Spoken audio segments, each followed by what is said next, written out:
Perceba que o comportamento de bebê ele acontece seguindo um tipo de padrão. Por mais que você não entenda e não perceba esse padrão ou não reconheça esse padrão nesse momento, eu quero que você então passe nesse momento a começar a prestar atenção. Você começa a entender onde é que vale a sua energia e onde é que não vale. O que você precisa fazer e o que você não precisa fazer para mudar o roteiro desse padrão, para que ele passe a ter um padrão diferente, que não leve sempre a bebida.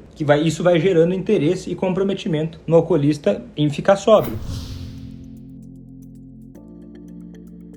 Seja muito bem-vindo, seja muito bem-vinda a mais um vídeo aqui no meu canal, em que eu falo sobre estratégias para você fazer quem você ama parar de beber sem deixar de cuidar de si. O meu nome é Vitor Blasius, eu sou médico psiquiatra, e nesse vídeo de hoje que você está vendo agora, é um vídeo da série Pergunta pro Vitor, que é um tipo de live que eu faço, uma transmissão ao vivo nas minhas redes sociais, geralmente no Instagram, audiência, perguntas que são feitas ao vivo, sobre como fazer quem você ama parar de beber sem deixar de cuidar de si. Então nesse vídeo você vai ver as respostas das perguntas que foram feitas ao vivo. E eu acredito que você ouvindo a resposta, isso vai te ajudar a entender como avançar na jornada de fazer quem você ama parar de beber. Pergunta então da Eugênia: como convencer um alcoolista a internação? Depende. Se você porque primeiro eu tenho que explicar um pouco sobre internação, né? Existem a internação voluntária e a internação involuntária. Uma que a pessoa vai por vontade própria e outra que ela vai contra a vontade. Essa internação involuntária, que é contra a vontade da pessoa, ela só pode ser indicada por um médico, de preferência um psiquiatra, que vai assinar um documento e precisa de autorização de algum familiar. O alcoolista não precisa concordar. E esse tipo de internação tem evidência científica de que, quando bem indicada, pode ser sim positiva, né? Mas precisa ser bem indicada esse tipo de internação. Geralmente quando a pessoa tem um risco de vida, né? Porque tirar a autonomia de um ser humano adulto é algo muito sério. Então não é brincadeira isso. Então tem que ser muito bem feito. Agora, e nesses casos, não precisa convencer ninguém, né? Você vai procurar um profissional que trabalhe com isso, às vezes um serviço de emergência, né? Pode te indicar, ou até mesmo um hospital que trabalhe com isso, pode te indicar qual a porta de entrada para você consultar com um profissional, um psiquiatra que vá avaliar a situação e vai indicar isso ou não. Agora, o outro tipo de internação, que é a internação voluntária, que a pessoa vai por vontade própria, para você convencer a pessoa a ir, primeiro, quando me perguntam isso, eu já fico me questionando uma série de coisas, porque o caminho que você vai, através das suas mudanças de atitudes, né, do jeito de falar, do jeito de se relacionar com o alcoolista, vai levar ele a ter interesse e comprometimento em parar de beber. E aí, se a pessoa tem interesse, tem comprometimento em parar de beber, ela vai buscar recursos para isso. Às vezes, tem gente que para de beber sem apoio, né, para por conta, vamos dizer assim. Outros param de beber buscando grupos de ajuda mútua, como Alcoólicos Anônimos. Outros procuram terapias, né, com psiquiatras, psicólogos, né, profissionais que trabalhem com isso, né? E aí tem um dos recursos para algumas pessoas, quando indicado por um psiquiatra, é uma internação, né? Pode ser um recurso, quando, né, uma internação voluntária, que a pessoa vai por vontade própria. E tem várias, e sim, já aceitaram internação, viram a necessidade disso, e a partir da mudança delas buscou, né, interesse e comprometimento, né? Quando a pessoa tem interesse e comprometimento na mudança, o caminho ele vai ser encontrado em algum momento, porque quem quer dá um jeito, quem não quer arruma uma desculpa. Então você querer convencer a pessoa a se internar, o processo para convencê-la a se internar passa pelo processo de levar ela a reconhecer que tem um problema, não necessariamente admitir, mas reconhecer aquilo que ocorre, aquele comportamento que ela tem como desagradável, né, como menos bom do que a alternativa, e levar ele, né, a se comprometer com a mudança dos próprios comportamentos. Tá? É basicamente isso que eu ensino no detalhe, no passo a passo, no curso ACA, né? O curso ACA, em que tem as aulas, tem as mentorias, né? tem suporte para os alunos. Então lá eles aprendem essas estratégias e aprendem também, inclusive, articular essas estratégias para fazer um convite para tratamento, né? E esse tratamento pode ser uma internação ou não, né? Não tem esse apego, né? A não ser que seja obrigatório, mas se é obrigatório, geralmente você ou vai ser contra a vontade, ou, né, se for obrigatório, a pessoa a cada vez mais ter esse interesse e esse comprometimento, tá bom? E tem que ser muito bem avaliado, porque pode ser muito bom mesmo uma internação. Pode fazer toda a diferença. Pode ser a medida mais importante, não, tá? Isoladamente, não. Deu para entender de uma forma geral, então, convidar para internação envolve isso. Levar a pessoa a ter interesse e comprometimento, e nem sempre a internação é ruim e ela não é uma medida salvadora por si só. Toda a estratégia é mais importante do que uma medida isolada. E tem vários tipos de internação. Tem que conhecer também como é que é. Se você está pensando em internação para o alcoolista que você ama, eu te recomendaria fazer algo que pode ser um pouco chato de fazer, mas que vai te economizar tempo, dinheiro e energia. Que é o quê? Conhecer o lugar, conhecer o que tem ao seu redor. Conhecer a clínica ou o hospital que tem perto de você. Conhecer. Vai lá, pergunta o preço, se é SUS, se é convênio, como é que eles trabalham, né? Se tem algum padrão, algum protocolo. Conhecer. Oi, vim conhecer. Isso aí faz toda a diferença, porque quanto mais você, familiar, tiver trânsito, vamos dizer assim, quanto mais você for incluída, no sentido de ser orientado, de saber o que está acontecendo, de entender o que acontece na internação, mais chance você tem de conseguir apoiar esse momento ou esse processo de uma forma que traga mais resultado, tá? Direciona também para todos os vícios, drogas também? Sim, de maneira geral, sim. Com pequenas variações, né? Maconha demora mais, crack às vezes é um pouco mais grave até, né? Mas não sempre também, não dá para dizer de uma forma geral, assim, que sempre é. Mas a lógica é basicamente a mesma. Às vezes tem uma sacadinha ou outra que pode ajudar algum caso específico, e geralmente eu até faço isso quando trazem essas questões na comunidade de alunos do curso ACA ou nas mentorias, né? Essa pergunta, ela é ampla. Ela pode parecer simples, mas ela é uma pergunta bem ampla, tá? Porque o pós-embriaguez é o momento que ele está sóbrio, de alguma forma, né? Então tem o pré-embriaguez, tem o pós-embriaguez. O que eu posso te dizer sobre o pós-embriaguez? É muito amplo, de verdade. É uma pergunta muito ampla. Porque dependendo da situação do que... É que tem que entender, ó, eu acho que eu vou explicar assim, você vai ficar mais claro o que eu estou querendo dizer. Perceba que o comportamento de beber ele acontece seguindo um tipo de padrão. Por mais que você não entenda e não perceba esse padrão ou não reconheça esse padrão nesse momento, eu quero que você então passe nesse momento a começar a prestar atenção que a pessoa costuma beber em determinados ambientes, em determinados estímulos. Pode ser que são muitos estímulos, ela bebe todos os dias. Pode ser que é mais final de semana ou quando ela vai para algum lugar específico, não importa. Existe um padrão, né? Vai ter um padrão, uma lógica daquilo ali. Pelo menos a maior parte das vezes segue aquele padrão.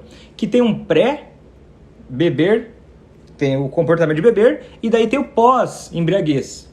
Se você não olhar para esses três momentos, você vai deixar para trás grandes oportunidades de causar mudança. Então, se você olhar sempre só o pós-embriaguez, você vai ficar limitado. Tem que olhar o todo, tem que enxergar o padrão, enxergar ao longo do tempo como é que as coisas evoluem, como é que elas andam, não só um pedaço. Tá entendendo? Isso que é importante. Se não, o que acontece? Geralmente, tá? Eu não sei se é o teu caso, mas tem muita gente que me pergunta: Vitor, o que é que eu faço no dia seguinte de uma bebedeira? Sabe por que essa pergunta muitas vezes vem? Às vezes a pessoa, porque na lógica da pessoa que pergunta, mesmo que ela nem perceba, existe uma ânsia ou uma confiança oculta no conselho, né? Parece que ele agora não está bebendo, eu vou então aconselhar ele, eu vou falar para ele sobre tudo o que ele fez de errado e vai começar a buscar argumentos racionais para levar ele a se dar conta que ele precisa mudar. E isso não costuma dar resultado, né? Por quê? Porque o alcoolismo não é algo racional. Então precisa entender essa lógica, esse padrão do comportamento para você poder apertar o parafuso certo da engrenagem, né? Tem o antes, durante e o depois, né? Não só o depois, tem que ver tudo isso aí. E aí tem muitas técnicas para aplicar, de vários, que assim, que depende do que aconteceu, né? Tipo um dia no pós-embriaguez, sei lá, talvez você não precise fazer nada, no outro talvez tenha que fazer uma coisa bem diferente, então depende muito do contexto.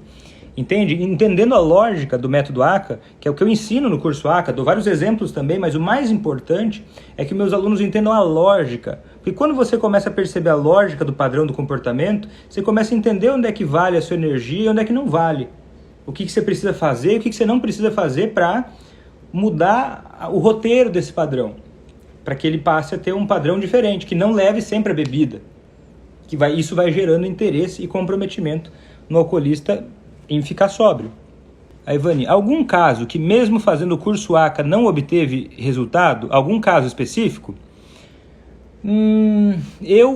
Vou ser muito sincero contigo, Ivani. Eu nunca vi. É possível que tenha? Eu acredito, talvez. Eu nunca vi e eu duvido. É o que eu posso dizer. Eu nunca vi alguém fazer o curso ACA e não obter resultado. Nunca vi. Eu já vi pessoas pagando pelo curso ACA e passando um tempão lá e não, às vezes não colocando em prática, ou às vezes deixando... É igual tipo assim, você paga a academia, você vai emagrecer? Não. Paga o personal trainer, você vai emagrecer? Não.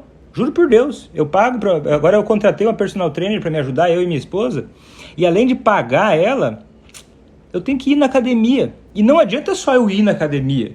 Ela fala para fazer A, eu tenho que fazer A. Esses dias, direto ela tá me mandando pular corda, 1 minuto de corda. Se eu ir lá e não pular corda, eu não vou ter resultado. Tá entendendo? Eu vou lá, ela fala, Vitor, vai lá, agora é pular corda. Eu falo, sério? Ela fala, sério. Então vai lá, tá bom. Quer ter resultado, tem que pular corda. Agora, mesmo fazendo o curso ACA, arrisca, tirando dúvidas, participando, estudando, nunca vi, de verdade. E tem vários alunos que podem me dizer, né, eu não tive resultado. Então beleza, vamos examinar o que está acontecendo. E aí aparece rapidinho o que está faltando. Tanto que agora, né, nas últimas turmas do curso ACA, eu estou procurando, eu estou em busca, eu não desejo que alguém passe por isso, mas eu estou em busca, eu estou caçando pessoas que vão aplicar o método ACA, que vão entrar no curso ACA, vão estudar e vão aplicar o que eu ensino lá, e aqueles que não tiverem resultado, né, tem um prazo, na próxima turma eu vou fazer de novo, e eu vou pagar, um dinheiro para quem fizer e não tiver resultado. Eu vou devolver todo o dinheiro, vou pagar ainda, mais R$500.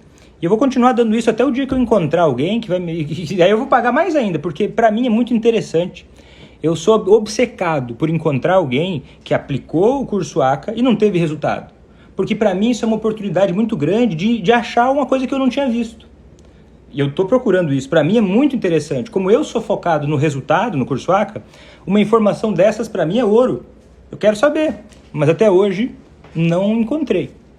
Como ajudá-lo a perceber que o problema é o álcool sem falar do álcool?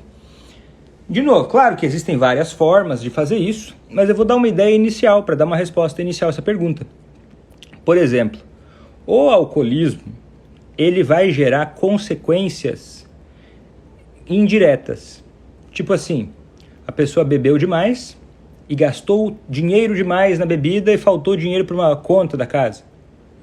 Você falar sobre a conta que era para a pessoa pagar e ela não pagou porque ela gastou bebendo, você está falando da conta e não do álcool. Outro exemplo. Vocês combinaram que iam sair para jantar no sábado à noite. E aí ele atrasou, não foi. O assunto pode ser o jantar. Né? O combinado do jantar. Entre outros. Está entendendo a linha de raciocínio? Tudo aquilo que o álcool fizer, ou que ele fizer, sob efeito do álcool, e que for incômodo ou desagradável, é um assunto para falar sobre o alcoolismo sem falar sobre álcool. Tá entendendo? E até é interessante que você não use o álcool, não fique dizendo assim, poxa, ontem você bebeu e você ficou um chato na festa. Não, ontem você ficou um chato na festa. É só um exemplo, tá? Você ficou um chato na festa, não necessariamente é a melhor forma de resolver isso, mas você tá entendendo?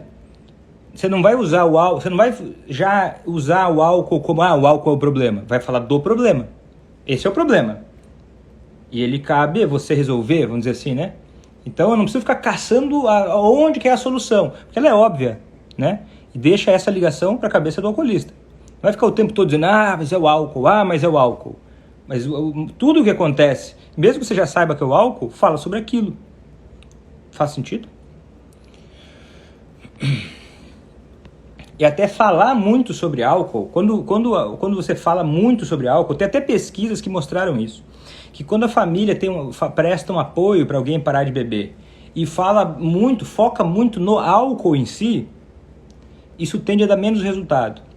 Então não é que vai ignorar o álcool, mas as coisas que acontecem, elas acontecem e são assunto. Não precisa ser sempre o álcool. Devo ajudar meu esposo nas decisões dele? Porque acho que ele não tem direção certa, já deu muita cabeçada. E se eu deixar, sobra pra mim. Se eu me meter, ele diz que não é rapaz pequeno. Faço por ele geralmente. Olha, aí eu fico sem saber que decisões são essas, que ele é o responsável. Se ele é o responsável por essas decisões, tá, ele é adulto, ele é o responsável por essas decisões. E ele já disse que ele não quer que você trate ele de uma forma que ele se sinta criança. Ok. Agora, por que sobra tudo para você? Né? Será que sobra mesmo? Ou será que você é que fica ansiosa demais e vai querer resolver? Porque eu vejo muito isso. Né? Talvez não seja o seu caso, mas não ficou claro para mim. Por que sobra para você? Por que não sobra para ele? Precisa sobrar para ele. Né? Se não for fatal, claro, se não for gravíssimo, precisa sobrar para ele. Né? Um desconforto, um incômodo de uma decisão ruim que ele tomou, precisa sobrar para ele. Senão você vai lá, corrige o negócio e vai lá encher o saco dele, tá colhendo o que plantou. Tem que deixar ele poder sentir como é que é, né? Igual uma criança. Se você vai ensinar a criança a caminhar, né? Você não vai ficar o tempo todo tentando colocar ela, segurar o braço dela o tempo todo para ela nunca tropeçar. Senão você não vai dar certo. Ou aqueles andadores, sabe aqueles andadores que tinha antigamente? É proibido hoje. Por quê? Porque estraga o quadril da criança. E é a mesma coisa para o adulto. A criança tropeça, ela vai ralar o joelho, vai cair um pouco no chão. Mas você não pode estar o tempo todo do lado dela, segurando ela. Senão ela não vai ter confiança para caminhar. E ela vai aprender. Você pode estar perto, né? Não vai deixar ele cair de um penhasco. Mas assim, tropeçou? Tá bom, tropeçou. Tá entendendo? Sobrar pra ti. Tem como sobrar pra ti. A Rê comentou o seguinte: na última conversa que tive com meu esposo, argumentei meus sentimentos e que se ele preferir esse caminho, não trilharei com ele. Desde então, são 3 meses sem ele chegar caindo de bêbado. Né? Contra fatos não há argumentos, existem benefícios no que você fez, né? Se está 3 meses melhor, algo funcionou. Né? Mas, eu te diria o seguinte, que essa abordagem que você fez, ela é uma abordagem de risco. É de risco por quê? Porque parar de beber não é fácil e dá a entender que você está ameaçando se separar dele caso ele vá seguir um caminho, uma trilha de um caminho que não é muito claro, entendeu? Então pode ser que em algum momento ele tropece e comece a se achar a pior pessoa do mundo ou comece a entrar em resistência. E aí ele se atrapalhe todo e comece a achar que ele não é bom o suficiente para você, que ele não é capaz, e aí ter resistência por mais tempo, entendeu?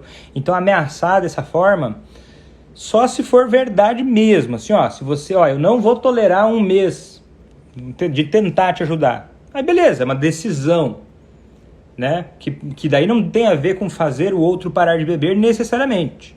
E aí sim, mas se o objetivo é ajudar a pessoa a vencer o alcoolismo, né, a parar de beber, se comprometer em parar de beber, essa é uma atitude de risco, né, de risco.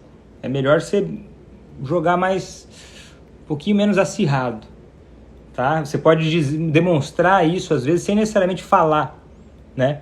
Você pode, por exemplo, eu não saio com ele quando ele bebe. Já está começando a meio que expor que você não vai trilhar aquele caminho com ele, mas sem ameaçar, tá entendendo? Você começa a dar outros sinais, vai reforçando mais outros comportamentos. Aí você vai ajudando, de certa forma, ele a conseguir se interessar mais pela sobriedade e até entender que alcoolismo é doença, né? Não é só, é um caminho que eu decidi seguir. É uma doença. Não tem obrigação de fazer nada. Você não tem obrigação de fazer nada, mas é uma doença. Não é uma coisa simples para ele também, tá? E às vezes ele próprio, a maioria das vezes ele próprio nem sabe que não é simples. Vitor, é normal o homem quando deixa de beber fica nervoso e tremer? Sim. Não é que não é normal. Isso é um sintoma de abstinência alcoólica, né? Homem, mulher, isso pode acontecer com qualquer um, né? Isso é um sinal de gravidade do alcoolismo. né? Quer dizer o quê? O cérebro dele, ele bebeu pesado durante tanto tempo que a hora que ele parou de beber, o cérebro dele desacostumou e fica muito agitado. E aí ele tem esses sintomas aí de abstinência que podem durar dias, a semanas. E daí, isso aí pode exigir ou não tratamento médico, né? Para a pessoa poder ter alívio disso, né? Se ficar muito grave isso, tipo assim, a pessoa tiver convulsões, tiver confusão mental, não sabe direito nem onde é que está, aí isso aí pode exigir até um tratamento médico mesmo, assim, precisar disso, né? Mas a maior parte vai ter, né, vai ficar mais nervoso, vai tremer. Isso faz parte de um sintoma, né, da abstinência física do álcool. Boa tarde, Dr. Vitor. Meu marido bebe toda semana. Começa um dia e vai até o dia seguinte bebendo cerveja. Ele é alcoólatra? Pode ser que sim, porque um dos sintomas do alcoolismo é quando a pessoa começa a beber, ela ter dificuldade de parar de beber por muitas horas, né? Gastar muitas horas bebendo e se recuperando dos efeitos do álcool. Esse é um sintoma do alcoolismo. Outro sintoma do alcoolismo é o álcool atrapalhar os relacionamentos, né? Por conta do consumo de álcool, ele tem um relacionamento mais estressante ou mais instável com a esposa e com os filhos. Isso também é mais um sintoma do alcoolismo. Perceba, não precisa beber todo dia para ser considerado alcoolismo. Então, as chances são que sim, né? Tem muitas chances de ser, sim, alcoolismo. Quando meu filho bebe, se arrepende demais. Diz que vai parar, mas não consegue. Começa a tratar com psicólogo e psiquiatra e aí deixa. Aí abandona o tratamento. Então, ele tem ainda uma sobriedade que eu gosto de chamar aqui, didaticamente, de casa de palha, né? Casa de palha. Lembra a história dos 3 porquinhos? Que tinha a casinha de palha, a casinha de madeira e a casinha de tijolos? E aí quando passa o lobo mau e assopra, ele derruba a casinha de palha, derruba a casinha de madeira, mas não derruba a casinha de tijolos. Então é isso que está acontecendo com o teu filho. Ele está com uma casa de palha, né? Ou no máximo de madeira, mas uma casa de palha, né? Ele, qualquer coisa já abandona o tratamento, já desiste daquele intuito, daquele comprometimento que ele tinha em ficar sóbrio. Aí o seu caminho é o mesmo. Você vai ajudar ele, através da mudança do seu comportamento, a fazer com que ele deseje mais, que ele se comprometa mais, de uma forma mais sólida com a sobriedade dele. Essa ideia, ele bebe e se arrepende. Ok, está no início, ainda falta um caminho para trilhar, para ficar mais sólida a sobriedade, né? Para ter um comprometimento maior, comparável à gravidade da doença, né? Porque se o comprometimento é maior que a gravidade da doença, ele não para, por exemplo, a ajuda que ajudou ele melhora, tá bom? E aí o seu papel entra de ajudar ele a se comprometer mais. Outro exemplo aqui, Meu esposo ficou 4 dias sem beber, então ficou muito tonto. Daí ele bebeu ontem para a tontura passar. E isso é provavelmente um sintoma de abstinência do álcool, né? Os sintomas de abstinência do álcool, tipo tremores, é menos comum tontura, mas pode dar um mal-estar que soa como tontura, e aí a pessoa bebe e alivia. Por quê? O sintoma de abstinência do álcool, ele é assim que acontece mesmo. Mas existem outras formas de aliviar esses sintomas, né? Com a ajuda de profissional. Como segurar a ansiedade de beber no final de semana? Primeira coisa, o seu papel não é segurar a ansiedade do alcoolista para ele não beber no final de semana. Isso é responsabilidade dele. Quanto mais interesse e comprometimento ele tiver em ficar sóbrio, mais ele vai buscar estratégias para não ficar de bobeira no final de semana, para ficar dando sorte pro azar e beber. Mais ele vai ter comprometimento em se ocupar, em buscar ajuda profissional, se for o caso. Mas você pode ajudar ele a se comprometer e a ter interesse em parar de beber.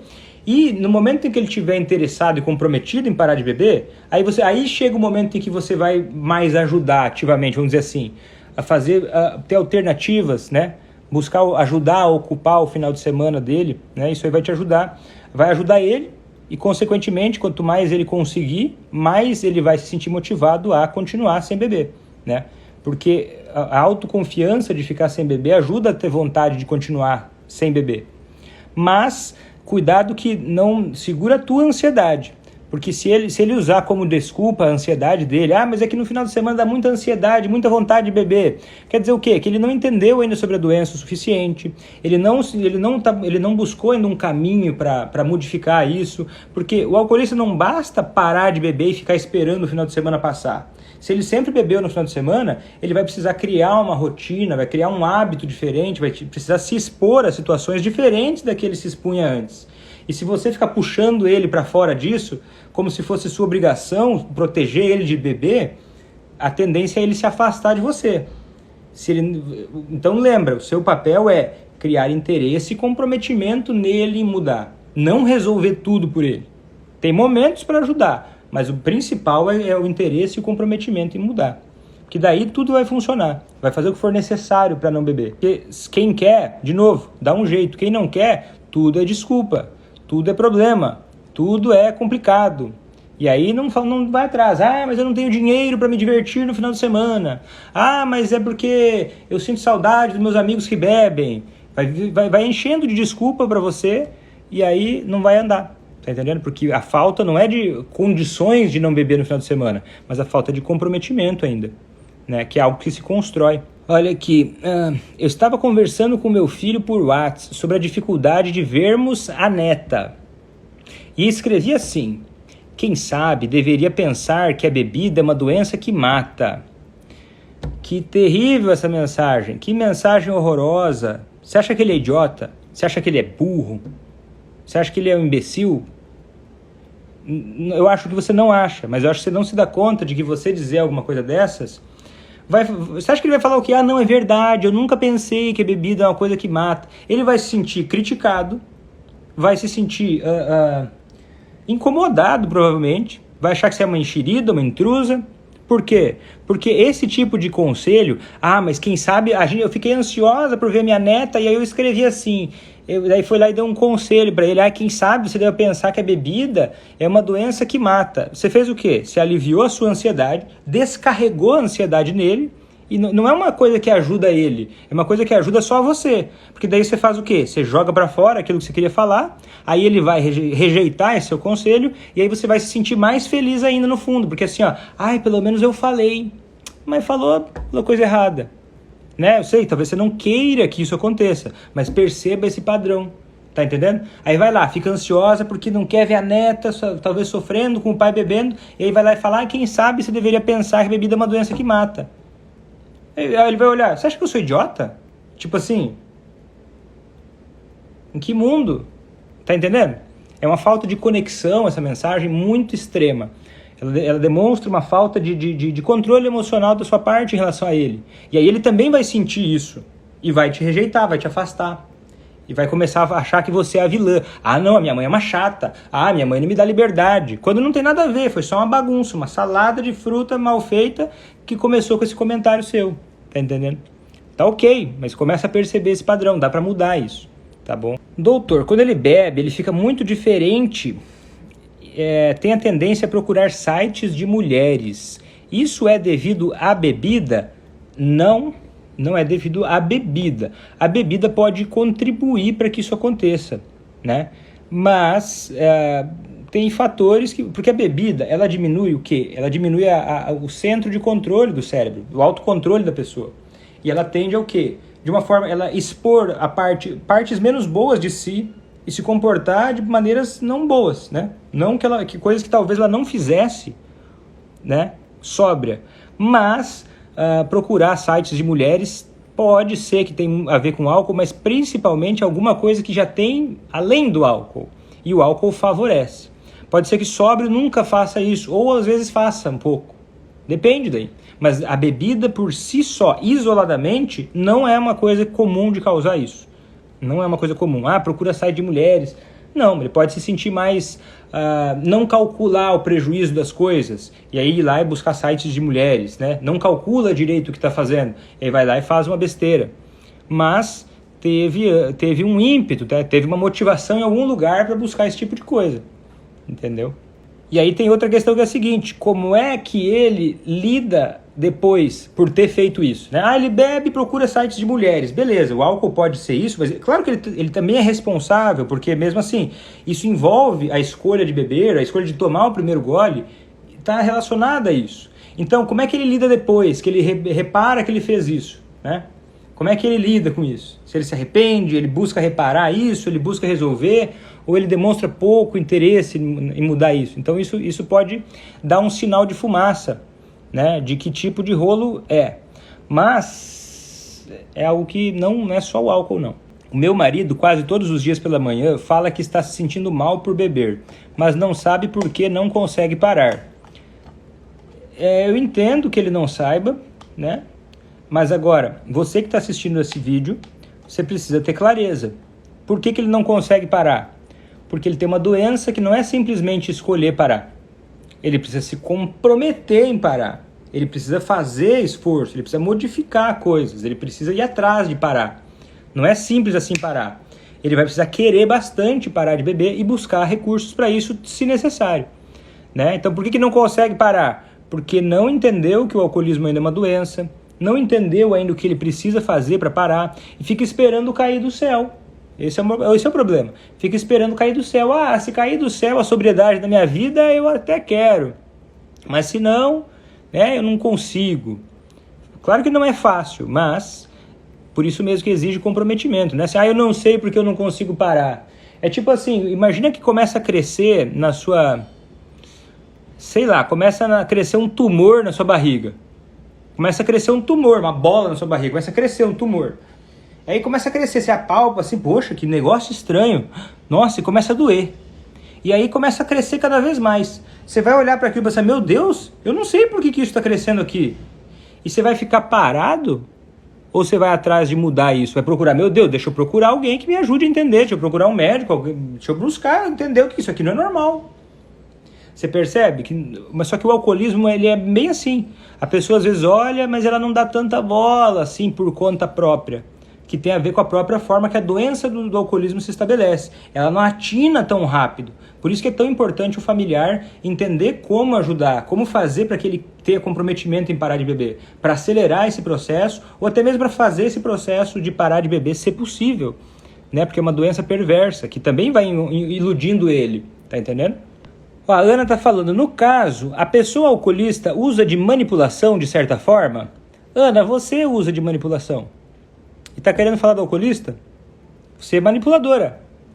Você usa manipulação. Eu também uso manipulação. Quer que te dê um exemplo? Por exemplo, a sua foto no perfil aqui, você está bem penteada.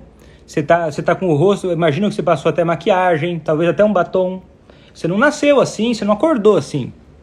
Mas você se produziu e colocou uma foto que você julgou bonita no seu perfil. Quer dizer o quê? Você está manipulando a sua própria imagem. Você está manipulando para buscar benefício, para que as pessoas olhem para você e talvez te enxerguem com bons olhos, ou te achem uma pessoa legal, ou te achem uma pessoa digna, honesta, não sei. Mas é uma manipulação. Eu aqui, tô com esse cabelo, tava pior antes da live. Não tá perfeito, mas tava pior. Dei uma arrumadinha, é manipulação. Coloquei um pouco de filtro nesse meu vídeo aqui também, porque tava um pouquinho menos de cor aqui, né? Eu ajustei aqui o celular numa altura, né? Não tá perfeita, mas tá melhor do que antes. Tô manipulando a minha imagem. Por quê? Mas de uma forma honesta. Eu não tô mentindo pra ninguém, né? Você pode imaginar que essa barba aqui eu cortei com cuidado. Se eu deixar crescer de qualquer jeito, vai ficar muito mais feio. Então eu cortar a minha barba, eu tô manipulando. Eu tô manipulando, mas tá dentro da regra. É honesto. Você não vai falar, ai, Vitor, meu Deus, que pessoa terrível que você faz a barba, né? Ih, Vitor, você deveria até cortar o cabelo, deveria até manipular mais. Beleza, mas tá entendendo que manipulação por manipulação é só uma ferramenta que as pessoas usam, consciente ou inconscientemente, né? Mais consciente ou menos consciente, para conseguir coisas. Às vezes se adequar socialmente, às vezes no ambiente de trabalho você precisa manipular, ser um pouco mais educado do que você seria no normalmente, não sei. Você entende? Estou dando exemplos banais para você entender o conceito. O alcoolista vai manipular para beber? Certamente. Por quê? Pensa só, dentro dele existe um desejo de beber. E talvez também, ao mesmo tempo que existe o desejo de beber, não existe tão claramente a percepção de problema de beber. E aí talvez as pessoas ao redor dele estão todas preocupadas ou mandando ele parar, mudar, e ele tem desejo de beber, pouca percepção de problema. O que ele vai tender a fazer, ou qualquer ser humano tenderia a fazer? Jogar um pouco com isso, de forma mais ou menos consciente. Buscar subterfúgios para continuar suprindo aquele desejo de beber, e ainda a percepção de problema não é grande, então ele não acha que está fazendo algo errado necessariamente. Tá entendendo? Então isso pode levar ele a, de certa forma, manipular. Mas não necessariamente é desonesto. Não necessariamente é algo... Tá entendendo? Ah, mas Vitor, mentir. E às vezes começa a cruzar a linha do que é honesto. Às vezes, não sempre, mas às vezes cruza a linha do que é honesto. Por quê? Porque existe essa dinâmica de desejo, aquela ânsia por beber, e ao mesmo tempo ainda aquela falta de percepção de problema, aquela falta de comprometimento ainda, e essa guerra interna que ele vai trilhando com a doença dele. Então isso pode fazer, e eu não estou dizendo assim, ai, coitadinho do alcoolista. Não. Só estou expondo para você uma forma de entender essa dinâmica, que não é que o alcoolista ele é um maldoso, mentiroso. É uma pessoa que está atrapalhada, não está conseguindo gerenciar. A vida é muito mais fácil com honestidade, né? Franqueza. Você não acha? Ó, Vitor, o alcoolista que eu amo sai para beber e manda mensagens, me liga para eu buscar, porque ele está tão embriagado que não dá conta de voltar para casa. Devo ir buscar? Absolutamente não deve ir buscar. Não deve ir buscar. Qual benefício você vê de buscar ele? Ah, Vitor, mas se eu não buscar ele, pode ser que ele vá, sei lá, dirigir nessas condições. Duro, eu sei, isso é duro, dá vontade de evitar, proteger a todo custo. Só que quando você vai buscar ele, você está como se fosse assinando embaixo, de que, olha, não esquenta a cabeça com isso não. Esse problema de ter que voltar para casa, deixa comigo, pode relaxar. Fica aí que eu estou assinando embaixo. Nem que você vá junto e reclame, mas você está indo, entendeu? Você está tirando um desconforto causado pela decisão de beber, de alguma forma. Quando você vai buscar, você está sendo conivente. É tipo assim, um amigo meu, Vitor, matou uma pessoa e ele me chamou para dar uma carona, para levar o cadáver no porta-malas, para ele desovar em algum local que ele acredita que ninguém vai achar. Vitor, posso ir levar esse meu amigo com esse cadáver? Não fui eu que matei. Eu disse para esse meu amigo que eu não concordo com essa atitude dele de assassinar outra pessoa, mas é só uma carona, Vitor, porque se eu não der essa carona, ele está nervoso, ele está agitado, ele pode ser preso, ele pode se prejudicar. Se você levar ele de carona, né? Você vai ser cúmplice. Eu não sou advogado, eu não sou juiz, mas parece para mim que você vai se tornar culpada, né? Que alguém que vai te julgar vai colocar assim, olha, fulano deu carona pro cara que matou o outro para desovar um cadáver. Pô, ela tá concordando de alguma forma, tá sendo conivente com isso. Ela tá sendo parceira de alguma forma nesse esquema, nessa atitude que ela diz que acha reprovável, mas ela vai lá e dá a carona. Tá entendendo? Faz sentido essa metáfora? Faz? Esse lance de hereditariedade é fato, pois meu sogro bebia muito, meu esposo e o irmão mais novo seguem os mesmos passos. Ele se transforma em outro ser humano que ele quando bebe, mas não admite ter um problema. Olha, a hereditariedade no alcoolismo, ela pesa alguma coisa. É maior que zero o peso, né? Toda a família dele bebeu. O laço sanguíneo tem algum peso. Mas esse peso nunca é maior do que o laço social, pelo ambiente que a pessoa vive, né? O que ele aprendeu muitas vezes emocionalmente dos pais, dos adultos que criaram ele, é mais pesado do que o DNA que foi transmitido para ele. É muito mais pesado. E para você entender uma coisa assim, ó, se os genes fossem responsáveis exclusivamente, fatal, tem esse gene e vai ter alcoolismo, é impossível isso acontecer. Sabe por quê? Imagina que no mundo não existe mais álcool, não existe alcoolismo, tá entendendo?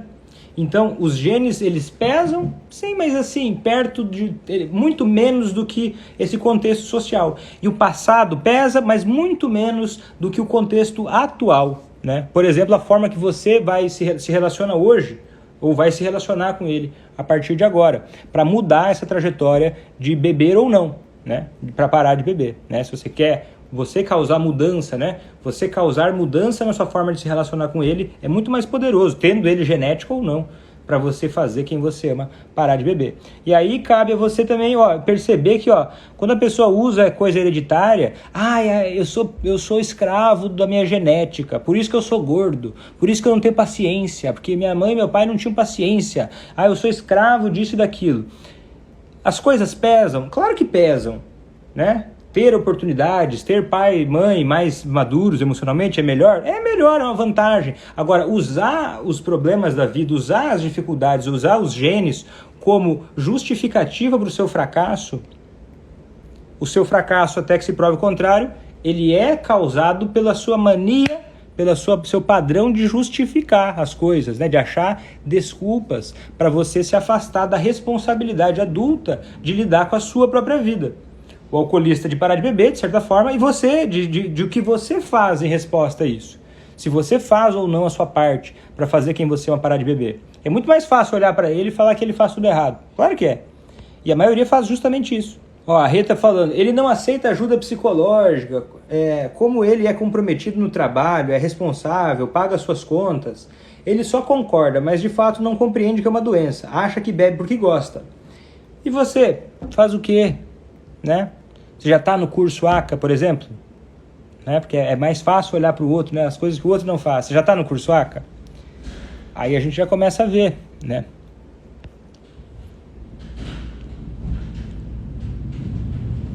Foi boa essa live? Me dá uma ideia aqui. O que acharam dessa live de hoje? Valeu a pena? Boa. Fiquei feliz. Muito obrigado pelas perguntas. Acho que eu vou deixar salva essa live um pouco, tá? Para valer um pouco mais o meu tempo aqui, para depois a gente salvar e ver se a gente vai conseguir editar essa live aqui. Mas foi um prazer. Muito obrigado por tanta gente ter comparecido aqui hoje e pelas perguntas, tá? Eu espero que eu tenha ajudado a esclarecer um pouco mais. E sim, em dezembro vai ter uma nova turma do curso ACA, tá? Fica ligado aí que a gente vai avisar. Principalmente no canal do Telegram ou na lista de espera, que está na bio ali do meu Instagram. Porque vai ser 2 dias, tá? 2 dias de abertura. E daí, tchau. A gente dá essa oportunidade para quem realmente está afim. Então é isso aí, pessoal. Um bom dia, uma boa sexta-feira, um bom final de semana. Se você gostou desse vídeo, se inscreve aqui no meu canal, encaminha para alguém que você acha que pode se beneficiar dessas informações, né? Alguém que você conhece pode estar precisando saber disso tanto ou até mais do que você. E eu vou ficando por aqui. Até a próxima e tchau.